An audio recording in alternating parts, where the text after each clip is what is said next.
지난 13일의 베이징 동계올림픽에서는 한국 쇼트트랙은 다시 한번 전 국민의 가슴을 끌어오르게 만들었습니다. 쇼트트랙 남자 500m 준중결승에 출전한 황대현 선수가 주행 중 스케이트 날에 문제가 생겼는지 잠시 주춤하는 모습을 보여 경기를 해설하던 해설진은 물론 시청자들도 걱정하게 만들었지만 이 정도는 큰 문제가 아니라는 듯 파워주행을 선보이며 마지막 한 바퀴를 남겨놓고 꼴찌에서 2위까지 올라 극적인 준결승 진출을 이뤄냈기 때문인데요. 아쉽게도 이어진 준결승에서는 무리한 인코스 추월을 시도하다 캐나다 선수와 걸려 뒤처졌고 이것은 심판진으로부터 페널티 판정을 받아 실격 탈락되고 말았습니다.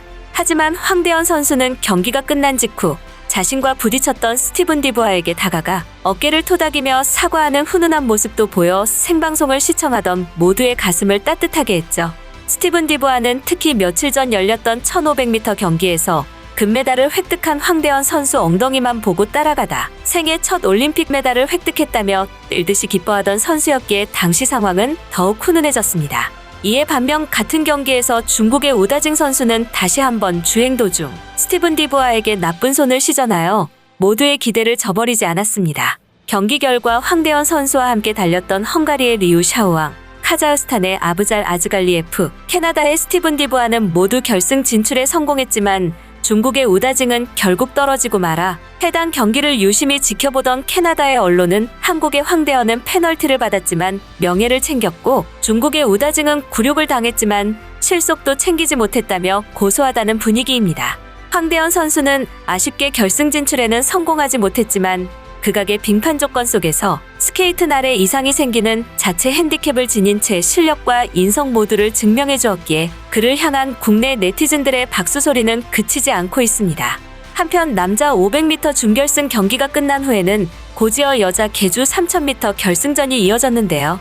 며칠 전 있었던 경기에서 최민정 선수의 폭풍 질주로 속 시원한 역전극을 본 국민들은 오늘은 또 우리 선수들이 무슨 드라마를 보여줄까 한껏 기대를 품은 채 채널을 고정하였습니다.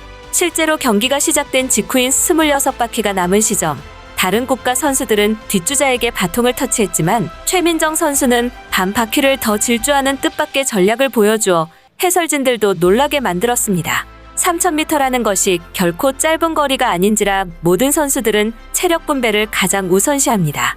특히 팀 간의 체력 분배가 중요한 계주에서 이러한 최민정 선수의 행동은 무모하다 판단될 수 있는데요. 최민정 선수는 2020년 ISU 4대륙 쇼트트랙 선수권 대회 3000m 경기에서도 남들이 서로 눈치를 보며 예열을 하는 동안 혼자 급발진하며 한 바퀴를 쌩 달려버렸습니다. 그러고는 아무렇지도 않다는 듯 뒤에부터 천천히 산책을 하였죠.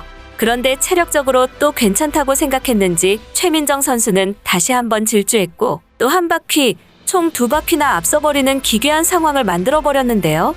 이에 자극받은 한 캐나다 선수도 힘을 폭발시키며 선수들을 제쳐보려 했지만 얼마 못 가 따라잡혀버려 오히려 체력만 낭비하게 된 결과를 맞이했습니다. 최민정 선수는 더 세게 달릴 수 있었으나 자신에 의해 2바퀴나 따라잡힌 이들은 자동으로 실격된다는 룰 때문에 오히려 살살하는 중이었다는 것이 대단할 따름이었습니다. 결국 최민정 선수는 5분 17초의 기록으로 압도적인 1위를 했는데 여기서 더 놀라운 것은 은메달과 동메달도 모두 한국의 김아랑, 서휘민 선수, 이번에 베이징 동계올림픽에 함께 출전한 동료 선수들이었다는 것이죠. 이때부터 이미 전 세계에서 어나더 클래스를 자랑하던 한국의 선수들은 서로의 실력에 대한 확실한 믿음이 있었기에 다른 나라가 택하지 않는 이색적인 전략을 행할 수 있었던 것입니다. 실제로 이번 계주가 시작되고 제일 뒤에서 달리던 최민정 선수는 2위까지 올라와 전략은 먹히는가 싶었죠. 하지만 현재 빙판을 달리고 있는 라이벌 선수들도 마냥 호락호락한 상대는 아니었습니다. 쟁쟁한 이들을 제치고 결승까지 올라온 선수들답게 한국의 이색 전략에 마냥 당하고 있지만은 않았기에 한국팀은 다시 3위를 지나 4위까지 다시 밀려나게 됐고 8바퀴를 남긴 시점에서는 네덜란드 선수가 크게 격차를 벌리며 쾌속질주에 나갔고 한국은 후미에 있었기에 자칫하다가는 꼴찌로 피니시 라인을 넘게 될 절체절명의 위기에 처하기도 했는데요. 2바퀴 남은 시점에서 인코스 주행으로 재빠르게 3위 자리를 탈환한 김아랑 선수 뒤를 이어 최민정 선수가 마지막 혼신의 힘을 쏟아부으며 2위 자리까지 치고 올라왔습니다. 아무리 처음 계획과 다른 뜻밖의 상황에 처하여도 결코 당황하지 않는 강철 멘탈의 진면모를 보여준 것이죠. 2018 평창 동계올림픽 당시 500m 결승에서 2위로 들어왔으나 바닥을 손으로 짚다 옆 사람과 신체 접촉이 일어나 실격당한 최민정 선수는 곧 있었던 인터뷰에서 손 짚어서 실격이라면 손 안 짚고 타겠다는 패기를 보였고, 실제로 1500m 경기에서 단 한 번도 손을 짚지 않고 금메달을 따버리는 클래스를 증명해냈습니다. 이건 보통의 멘탈이 아니고서는 절대 불가능한 퍼포먼스였겠죠. 아무튼 이로써 대한민국 쇼트트랙 대표팀에 은메달이 확정되었고, 4명의 소녀들은 언제 3000m를 달렸냐는 듯 태극기를 두르고 깨르르 웃으며 지켜보는 시청자들의 마음도 행복하게 만들었는데요. 한국 쇼트트랙을 오래전부터 응원해오던 찐팬들은 지금 사실 이들의 은메달 획득보다 무방비 상태로 환하게 웃는 최민정 선수를 보며 더욱 기뻐하고 있다고 합니다. 최민정 선수는 튼튼한 멘탈과 뛰어난 실력을 바탕으로 쇼트트랙 천재라는 별명도 갖고 있지만 얼음공주라는 별명도 있을 정도로 그 누구에게도 쉽게 웃음을 보이지 않는 17살의 소녀였기 때문이죠. 고등학교 1학년 때 세계선수권 대회 금메달을 땄을 때도 이후 수많은 시상대의 가장 높은 자리에 올라서도 그녀는 항상 심드렁한 표정을 지을 뿐이었기에 같은 동료들조차 그녀를 걱정하는 이들이 많았다고 합니다. 하지만 다행히도 어째서인지 2018년 평창 동계올림픽 즈음 그녀는 얼굴 가득 한박웃음을 지을 수 있게 되어 이번 베이징 동계올림픽에서도 보는 이들을 무장해제시키는 예쁜 미소를 보여주고 있는데요. 곽윤기 선수가 웃을 줄 아네, 너 라고 하자 이제 잘 웃어요라고 받아칠 정도입니다. 아무리 화려한 조명에 비춰진 삶을 살더라도 당사자의 속은 한계를 알 수 없듯 쇼트트랙 천재라 불리며 모두의 선망을 받던 최민정 선수의 속사정도 우리는 알 수 없었지만 이제는 환하게 웃을 수 있는 사람이 됐다는 사실이 메달 획득보다 기쁘다는 팬들의 의견이 뒤따릅니다. 사실 유독 이번 올림픽에 출전한 선수들은 보는 것만으로도 우리의 마음을 따뜻하게 만듭니다. 이 한 장의 사진으로 모든 남성들의 가슴을 뛰게 만들었던 김아랑 선수는 영국이 선수가 코치로부터 작전 지시 받을 때 옆에 있는 김아랑이 몰래 듣는다고 말하자 I am understand라고 답하며 영어를 전혀 못하는 귀여운 모습을 보여 모두를 폭소시켰죠. 그리고 이유빈 선수는 틈만 나면 화면을 향해 독특한 경례 세레모니를 날려 모두의 주목을 받는데요. 알고 보니 이유빈 선수는 현재 오빠가 해군 오성분 전담 마라도함에서 군복무 중에 있기 때문에 오빠를 응원하는 의미에서 메달을 수여받을 때 거수경례를 한다고 합니다. 그런데 이렇게 가슴이 훈훈해지기만 할 뿐인 상황을 보고서는 어떤 이들은 불같이 화를 내며 한국의 메달을 박탈해야 한다는 어처구니 없는 주장을 한다고 합니다. 바로 중국인데요.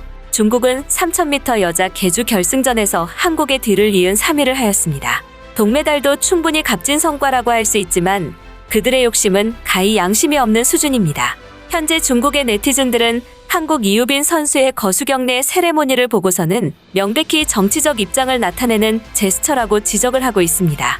군대라는 것은 명백히 적과 아군을 구분하는 집단으로서 정치적 중립을 요구하는 올림픽 헌장에 어긋난다 라는 게 그들 주장인 거인데, 올림픽 중 거수경례는 2020 도쿄 올림픽에서도 한국의 우상혁 선수가 멋진 경례를 보여 전 세계로부터 올림픽 최고 장면 중 하나라는 찬사를 받았을 정도로 올림픽 헌장과는 전혀 상관없는 신념의 표현에 불과합니다. 우리는 말 같지도 않은 중국 네티즌들의 주장에 일일이 대응하기보다 도대체 왜 그들이 이렇게 말 같지도 않은 이유로 한국을 끌어내리려 할까 동기에 더 집중해야 하는데요. 한국 때문에 중국의 꿈이 저지당한 것은 유구한 전통이 있다 해도 과언이 아닐 만큼 일상이기 때문입니다. 1990년대와 2000년대 초반 일부 사람들에게는 익숙한 중국의 양양 A, 양양 S 등이 중국 쇼트트랙의 희망이라며 각광받던 그 시절, 중국은 한국의 벽에 번번이 가로막혀 좌절했습니다. 중국의 선수들이 무리해서라도 한국보다 앞서고 있을 때 한국은 오히려 그런 중국 선수들의 전략을 역으로 이용하여 기가 막힌 역전승을 거두는 전략의 완벽한 승리를 보여주기도 했고, 번번이 한국에게 지는 것이 분했던 중국 선수가 결승선에서 한국 선수를 밀어 넘어뜨리기도 했지만 한국은 넘어지는 순간에도 발을 먼저 뻗어 금메달을 획득, 중국 선수는 실격당하는 코미디를 보이기도 했죠. 현재 중국이 쇼트트랙 계주에서 한국에게 패배하자 일부 중국인들은 SNS상에서 한국인으로서 정말 미안합니다. 한국인은 중국인의 개라고 인정합니다. 한국인으로서 말하지만 한국인은 인간 대접받는 걸 싫어합니다. 벌레로 생각해주세요. 한국인으로서 우리는 경기장에서 반칙을 해서 안 되며 우리는 모두 쓰레기입니다. 한국인으로서 중국인에게 사과할게요. 저희 선수는 확실히 매 경기마다 파울이에요. 라며 가짜 여론을 만들면서 애처로운 자신들의 자존감을 챙기는 불쌍한 꼴을 보이는데요. 올림픽 개최 초반에는 온갖 편파 판정과 반칙을 일관하며 메달을 획득하던 중국은 전 세계의 비난을 한 몸에 받자 눈치를 보느라 진짜 실력이 탄로나고, 이에 따라 애꿎은 한국의 화풀이를 하는 것 이외에는 아무것도 하지 못한다는 소식 알려드리며 오늘의 영상 마치겠습니다. 지금까지 퍼플튜브였습니다. 여러분의 구독과 좋아요 그리고 알림 설정은 콘텐츠 제작에 큰 힘이 됩니다. 감사합니다.